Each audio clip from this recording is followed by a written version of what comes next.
information shared in this podcast is for educational and informational purposes only and is not intended as medical advice. We are not medical doctors. Always consult with a qualified healthcare provider before making any changes to your diet, lifestyle, or wellness routine. The content of this podcast should not be used as a substitute for professional medical advice, diagnosis, or treatment. Listening to this podcast does not establish a doctor-patient relationship. By tuning in, you acknowledge that any health decisions you make are your own responsibility. Take what resonates and always listen to your body. Welcome to the Tula Ananda podcast, where we talk all things whole life living, blending Ayurveda, ancestral wisdom, and a modern approach to well-being. I'm Elizabeth. And I'm Devon. We're here to help you bring balance, vitality, and a little bit more ease into your everyday life without the overwhelm. Think of this as your go-to space for Ayurvedic insights, timeless traditions, and practical wellness tips, served up in a way that actually fits your life. So grab your tea, get comfy, and let's explore how ancient wisdom and modern living can come together to help you feel your best. Welcome to Tula Ananda. Let's get started.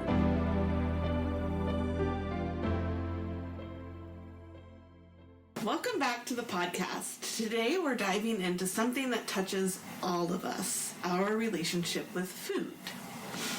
We'll explore how food shapes our health, emotions, and daily choices. We'll also look at society's expectations, appearance, diet culture, good versus bad foods, and how those messages can distort our connection to eating. And most importantly, we'll talk about ways to reconnect with food in a positive, nourishing way at every stage of life. So this is something you and I talk about a lot, our food relationships. Yeah, for sure. So food is more than just fuel. It can also be related to things like culture, family, tradition, comfort, identity, and kind of going along with all that, even just like our memories, and it brings out just so much emotions are connected with food. Food is a big topic. It is a big topic. It's often associated as a reward. Let's go have we're going to have a party. Let's have delicious food. Oh, you graduated. Let's go out to dinner. You got an A on a test, That's how it was in my house anyway. It was very much a reward. And because it's so intertwined with our lives, our relationship with food can either feel very supportive and joyful or stressful and full of guilt. And I think for a lot of us in our generation, we do have more of that kind of guilt association with food. Not all of us, but there was, a lot of the clean the plate idea, and you can't leave the table until you finish your food. All of those kind of connections that we have from our childhood, and not wanting to waste food. That's a big thing for me, the waste. I will eat it because I don't want to throw it away. Yeah, just a lot of emotional connections. Yeah, for sure. I mean, I know growing up in my household, it was definitely one of the clean your plate. You have to sit there, even if it was an hour or 2 hours, until you're completely done. And and you're right, that guilt that comes with that, it's a lot. And many of us carry these experiences even into adulthood unconsciously without even realizing it. Absolutely, yeah. And we have the diet culture too, as we're, trying to figure out our connection with food, and now we're also associating it with, good, bad food, or, diet mentality and things like that.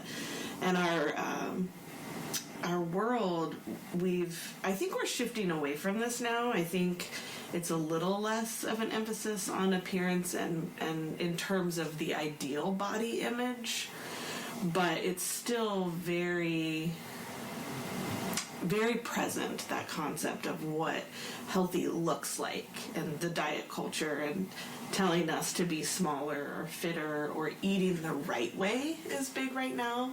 Clean eating, eating the perfect kind of nutrient balance. And it's just very, for one, overwhelming and confusing as, you know, a human being here. We just want to live. Well, and I think that's what does get confusing is that there, and we know this with Ayurveda and have talked about this in some of our other podcasts, is that there's not a one size fits all. But I think a lot of times with diet culture and just stuff that we see out there, you know, we see that one thing works for one person, and so why shouldn't it work for us as well, you know, for everybody? And that's just not the way that things are. So our bodies are so different. And I just think, too, that social media just really adds to this whole expectation. And I think you're right that there is more body positivity out there, but I still think there's a lot of ingrained, you know, that ideal image. It's still out there. I know for us and like our generation growing up in the 90s, it was a really toxic time for body image. So even though things are maybe shifting, there still is, I think, that ingrained in a lot of us. We're going through perimenopause, menopause right now, and that has its own set of differences that happens with your body and your body image. And that still is just ingrained. As much as I'm aware of it, it still is ingrained, I think, in all of us. But yeah, that whole social media, you know, aspect, that there's perfect meals that we all should eat, body image, wellness trends that are out there. Wellness trends are just exploding because we have everywhere. so much access to information, which can be good, but again, it can be too much. And what do you pick out of all these things? You know, it can make us feel like what we eat and how we look are never enough. And then also going along with that social media thing, there's that, and finding, you know, trying all these different things and trying to find something that fits for you, and then feeling like you failed when you see, like thousands of people have succeeded eating this way, and then maybe you don't, and you're like, well, what's wrong with me? But really, there's nothing wrong with any of us, and this shame and guilt and confusion is just that there literally is no one way for anybody to eat. Yeah. What I eat is going to be different than from what you eat, and you and I eat pretty similar.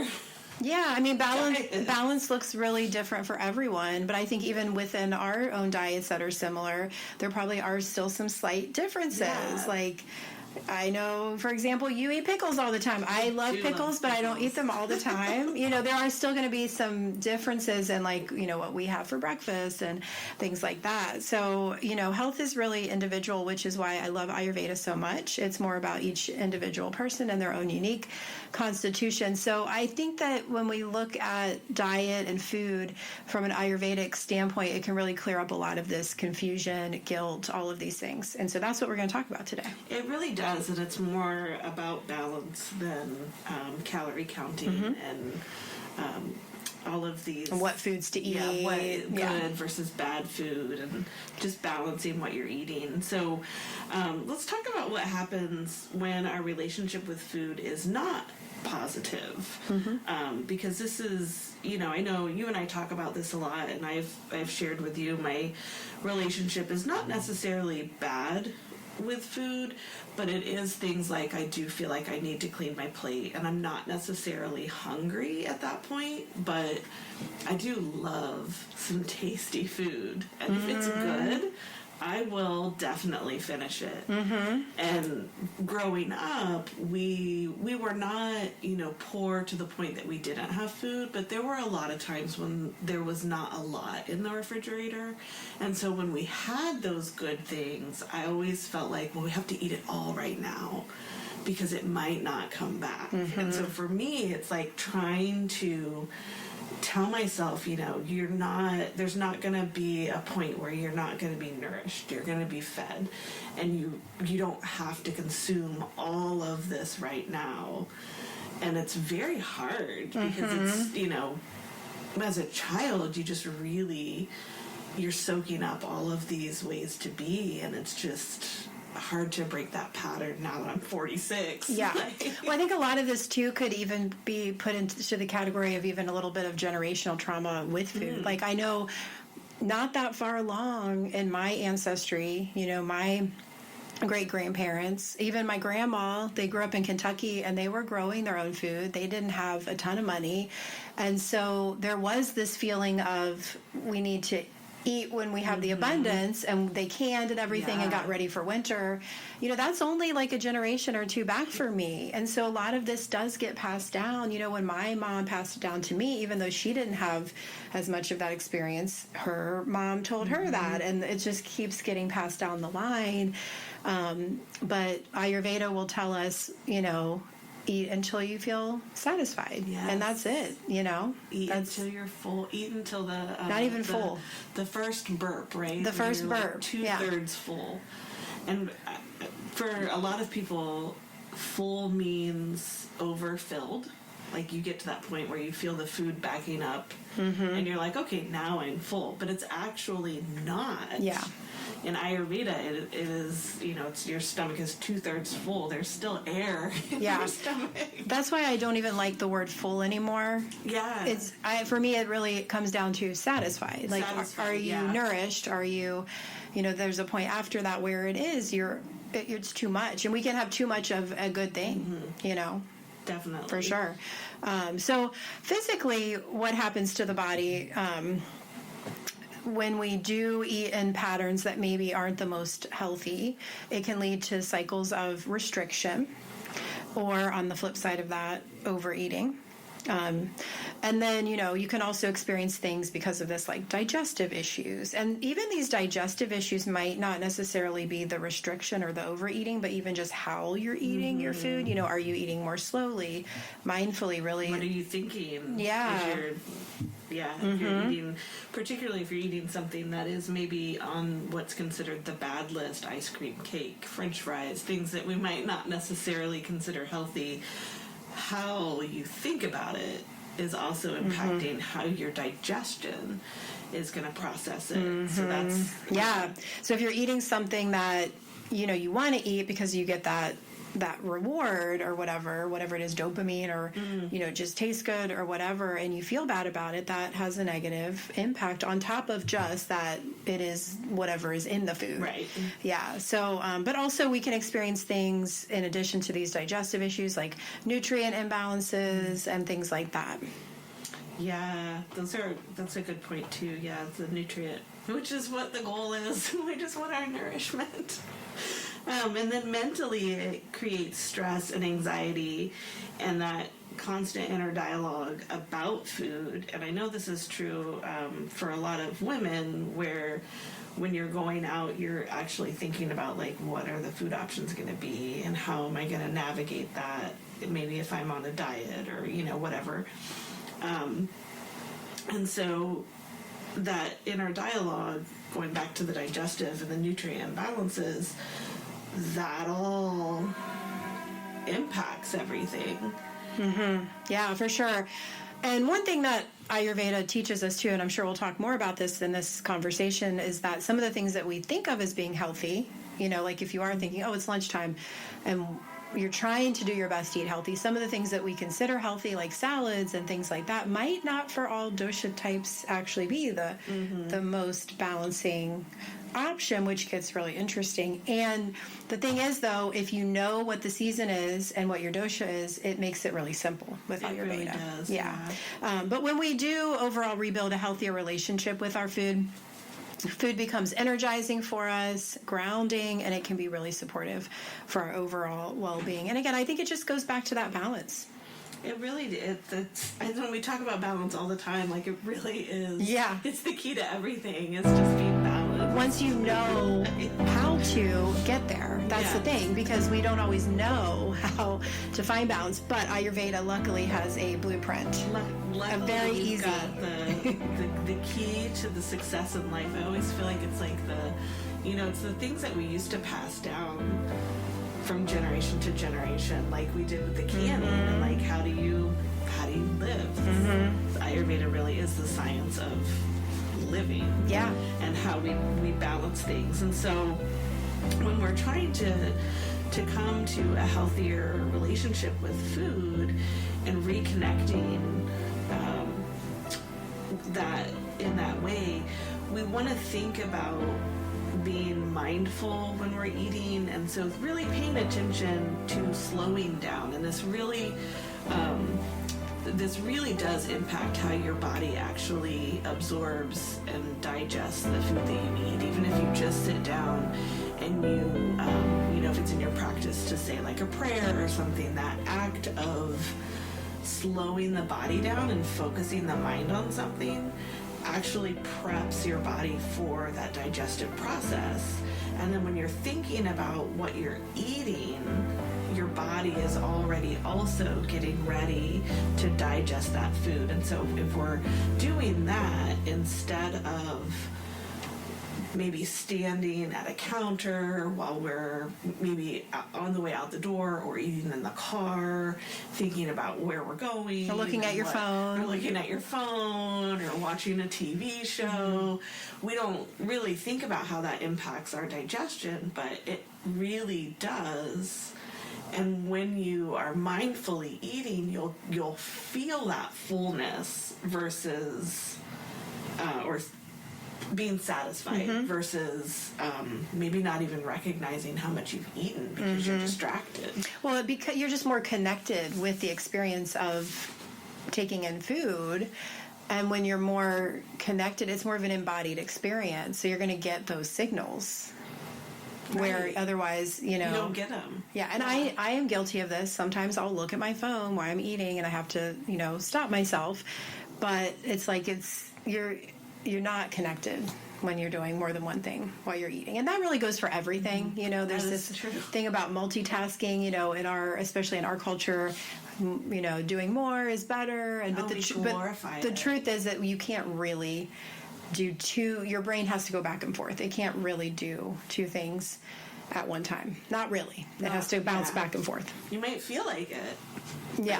But your nervous system is taking the hit when you're doing that. And I think a lot of the issues that we see, not just with food, but just stress in general, is because we're not having a fully connected, embodied experience, focusing on one thing at a time. Staying present. Mindful, yeah. Another thing that we can try to do just to help to reconnect with a positive relationship around food is, getting rid, and you kind of mentioned this before, but getting rid of some of those good and bad labels. Food is natural. We need it. It's more about how you feel that matters. I do think, that there are some conscious decisions that can be made along the way. But overall, if you're going to treat yourself to ice cream one evening or whatever, that's fine. Yeah, do it with a smile on your face and enjoy it. Because if you're going to eat it, you're going to eat it, right? Yeah. It doesn't serve you any purpose to feel guilty about it. No. It just makes you sad. No. And we have these things for a reason, we've talked about this in other podcasts, but there's the 80-20 in Ayurveda. 80% of the time, try to do what creates balance. Eat those whole foods, seasonal foods. And then 20% of the time, is for fun, pleasure, things that, maybe are outside of that 80%, and that's okay. We're humans. Yes, we are humans, and we are meant to enjoy our experience here. For sure. And this is something I'm sure you talk about with your clients. I talk about it a lot with my clients, is that, when you're aware of what your dosha is and what season you're in, and then you look at, okay, so let's say I ate a baked potato loaded with cheese and sour cream and chives, and it was delicious. Sounds really good. It does sound good, doesn't it? And then, but maybe eating that whole giant baked potato for my kapha, not the best choice that I could make. But rather than look at that as saying, I shouldn't have eaten that whole thing, or, I'm going to pay for that later, which are some of the things that we associate with that, or I'm going to gain weight, whatever. just saying, okay, I ate a large meal, I consumed a lot of energy, and now my next meal, I need to balance that out. So that Ayurvedic thing is like, okay, what did I just do? How can I balance that? And as long as we're doing that give and take and we're trying to maintain that balance, you know, there's no reason that you can't have whatever food you want. You know, I think that's the beautiful thing about Ayurveda is that it's not a restriction. It's just being mindful. Yeah. The other piece with that too that I think is interesting is that we are wired with evolution to want to feel pleasure. You know, dopamine, things like that get released when we eat food. So if you are eating something like a baked potato, ice cream, whatever it is, fill in the blank for whatever your thing is. And the more that you can enjoy it in that moment, and you're allowing your body to enjoy those pleasure signals that you're getting, then you may not feel like you need another hit later. You know, it's kind of like a drug. You know, a lot of food is not completely, you know, from like an evolutionary standpoint within our control. But if we are mindful, and when we do have those moments where maybe we do feel like we're going off the track a little bit, enjoy it, because the more that you can enjoy it and you can allow yourself to get the pleasure that comes with that, then maybe you won't feel like you need it again right away. And you'll actually digest it better too. So many reasons why it's good. Yeah, that's a good point. And listening to your body and noticing how different foods affect your mood, because that's a good point. Whatever nutrients, macronutrients, micronutrients that you're taking in, they are going to impact the type of neurotransmitters in your brain, and your serotonin, dopamine, and whether or not they give you energy. And if I eat a baked potato every day, while that's delicious and has some nutrient value, I'm probably going to start to get tired if I don't balance that out and pay attention to how it's impacting my body. And different foods do affect us each differently. So like I might be able to eat something every day. Like peanut butter is an example. I can pretty much have peanut butter every morning in my yogurt. Doesn't mean I always do, but I can get away with it and feel pretty good. But you know, my daughter, for example, she's allergic to peanut butter. Yeah. So, you know, but even with putting allergies aside, people have intolerances. Some foods just make people not feel so good. Yeah. You know, it doesn't mean you're allergic, but maybe it just doesn't make you feel good. It just doesn't fit with your dosha. So there definitely is some autonomy, too, that can be explored with food. You know, we've already talked about that joyful eating, just allow comfort foods without the guilt, and also just being flexible. So, you know, it's not about being perfect. It's just about patterns over time. I think, again, going back to that 80-20 thing, you know, you don't have to be perfect with every single meal. But, you know, allowing yourself some flexibility and not trying to be perfect or fit yourself into a one-size-fits-all box, because that's not how diet is for people. Yeah. And reconnection is about trusting your body and honoring your needs and letting the food be nourishment and enjoyable versus associating it with those other labels. Just let it be food. So just some things when we're thinking about eating well through life stages, because we've sort of talked about how that can be different for individuals, but also how does this look different throughout life stages, because it definitely changes for a lot of people. So, you know, what you ate when you were younger might not be the same, you know, as when you're in midlife or even older.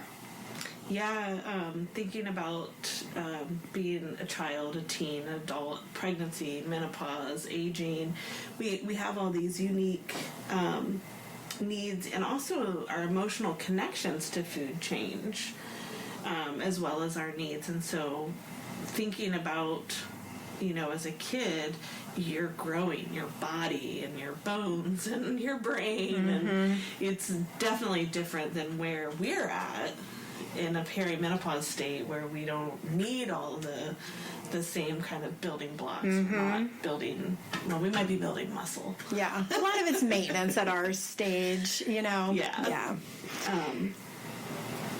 go ahead. Yeah, well, I was just going to say, you know, for adults, you know, we have to think about things like busy schedules, stress, and all those dieting messages. When you get into like later years and your digestion will change even more. I'm not there yet, but I have heard that, you feel full a lot quicker. That's one thing I've heard. Your meal times might shift. Your overall energy balance might shift, and you may not have that overall same feeling of joy in foods that you had before. Yeah, So, as your taste buds shift as you get older too, and so the things, may genuinely taste different. Yeah. So I just think that at every stage, the goal is still the same, just trying to eat in a way that supports overall balance, health, and happiness. I agree. It's also important to point out that our needs, like we've said, are really unique. Even as we move through all those stages, child, teen, adult, what's healthy for me is not going to be the same as what's healthy for you, and it's not going to be the same as our listeners, because we each have that unique energetic pattern. And so we're balancing energy, right? We take in the food, it becomes energy, we use it to go out into the world. And so we want to maintain that energetic balance. And this is one of the main things that Devon and I work on, that you and I work on when we're creating patterns and are looking at eating patterns of our clients and finding out what works for you, not what works for everyone, because we're never going to fit in the same box. Yeah. It just doesn't work. Yeah, you got to let that go. Maybe something worked for one person. You'll hear these success stories, especially on social media. But, if you try it out, you're not getting the results, it's probably just not the right thing for your body. And I think it's also important to point out that some of these diets, trends that are out there are not healthy for most people. So I think we really need to be cautious when we, are looking at some of these things that are out there. We go through a lot of trends too. We've been through carbs were good. You're supposed to eat high carb, and then no carb, high fat. Protein is big right now. Fiber maxing, which fiber, I think, maybe the only thing you can not get enough of. But it's like we tend to pick one aspect of what a healthy diet is with these trends and really hyper focus on that when you need all of it, and that's what Ayurveda will teach you is you need the protein, you need the fats, you need the carbs to some extent. Maybe some of us need more or less. Life stage is important with that, but you need all those things. And when we do these restrictive things and we're just hyper focusing on one thing, we're just creating imbalances in other ways. Yeah. And it's not helping to have a healthy relationship with food overall when we approach it like that.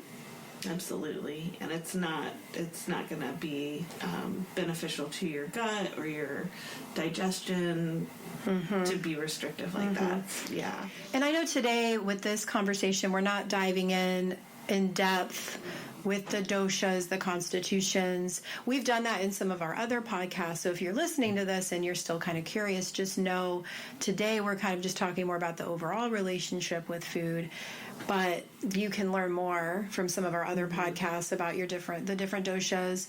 I also still highly recommend booking like a consultation with an Ayurvedic health counselor. It could be me or Elizabeth or someone else, because really once you know that will really help to answer a lot of questions and confusion about really what does. to eat.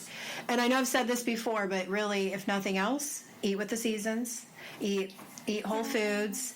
Give yourself that grace, though, the 20%. But to the best of your ability, if you eat, a variety of whole foods, you'll be getting those different nutrients. And that's really the best thing you can do is eat seasonally and eat whole foods. And it makes meal planning a lot easier when you're when you're not looking at all of the choices. I'm just going to eat with the season. Yeah. So much easier. We can do a whole podcast on trying to decide what's for dinner. Yeah. I mean, maybe we should sometime. But it can be really confusing when you go to the grocery store and you see tomatoes in the wintertime and you see watermelon in the wintertime and you see, winter squashes in the summertime. There's like this overabundance of selection, which is can be nice in some ways, Yeah. but it does disconnect us from what is really seasonally available, and it adds to that confusion on what we should eat. It makes it just that much harder to make the decision of what am I going to consume today. It really is simple when you know what is seasonally available. So get a CSA. I think we've said that before too. Yes. Or look, if you don't have the ability to get a CSA, then go to the farmers markets, or look up what is normally available seasonally where you live, whatever time of year it is, and that will tell you really what you should be eating. Yeah. If you can also, you mentioned the doshas, you can go on our website, and there is a dosha quiz that you can take to get an idea, and there's information on the website too about that. But yeah, like you said, the best way to do it is to get a consultation and figure out really what you are. Our relationship with food is it's a journey, and it's a lifelong thing. We're not we get to do this our whole lives, and we get to figure out our connection with food, and it's not about perfection, but just like we've been saying, feeling nourished and energized and comfortable in the choices that you make, and taking control away from society and the expectations, and giving it back to yourself to just be nourished. Absolutely. And when we can let go of rigid expectations and diet culture pressures, we open space for food to be what it truly is meant to be, all about connection, nourishment, and joy. Thanks for listening today. If this episode resonated with you, share it with a friend or leave us a review. We would love to have your feedback and know what you want to hear about. And remember, you deserve to feel good in your body and in your relationship with food.